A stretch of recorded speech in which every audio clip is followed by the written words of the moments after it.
On doit en parler de ce qui est de ce qu'on appelle tout d'abord innovation. C'est quoi l'innovation? La définir tout d'abord, l'adapter à un contexte local.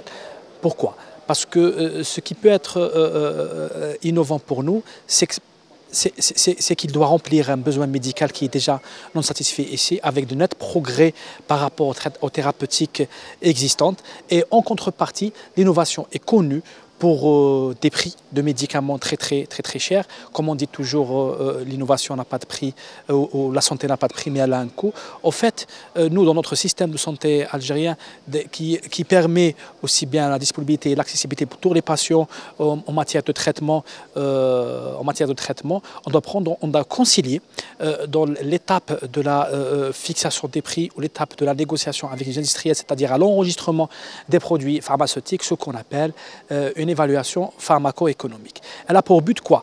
Elle a pour but justement de concilier, et ça c'est les enjeux de l'accès à l'innovation, concilier ce que va m'apporter ce nouveau produit, que je présume que c'est un produit innovant, par rapport aux thérapeutiques existantes, et qu'est-ce qu'il va m'engendrer comme coût. Et là, partent un peu les discussions avec l'industriel à travers le comité économique intersectoriel des médicaments chargé pour la fixation des prix des médicaments, sur la base des évaluations pharmaco-économiques qui sont réalisées par le ministère de l'Industrie pharmaceutique.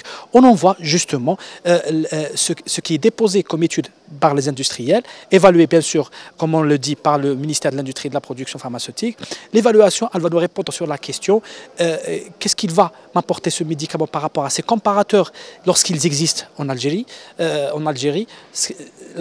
comparateur, c'est quoi? C'est un médicament qui prend en charge la même pathologie dans la même classe thérapeutique. Je présume que l'ajout de ce médicament innovant va m'engendrer des effets bénéfiques supplémentaires. Sur la base de cet ajout bénéfique, de bénéfices supplémentaires, je vais devoir tolérer une certaine augmentation des coûts conséquents, mais qu'il soit un peu abordable et soutenable par le système national de santé et le système de la sécurité sociale. C'est l'objectif de l'évaluation pharmaco-économique à notre niveau. On la met à la disposition justement du comité économique intersectoriel des médicaments. Dans l'étape de la fixation de prix, il peut se baser sur ces arguments qui sont formulés à travers ces évaluations pour en négocier les prix, parce que généralement les traitements innovants, ils sont à destination de la pharmacie centrale des hôpitaux, c'est-à-dire à destination des hôpitaux. Généralement, ce qu'on appelle innovation, il est plutôt hospitalier que destiné en médecine de ville. Nous, on offre les arguments nécessaires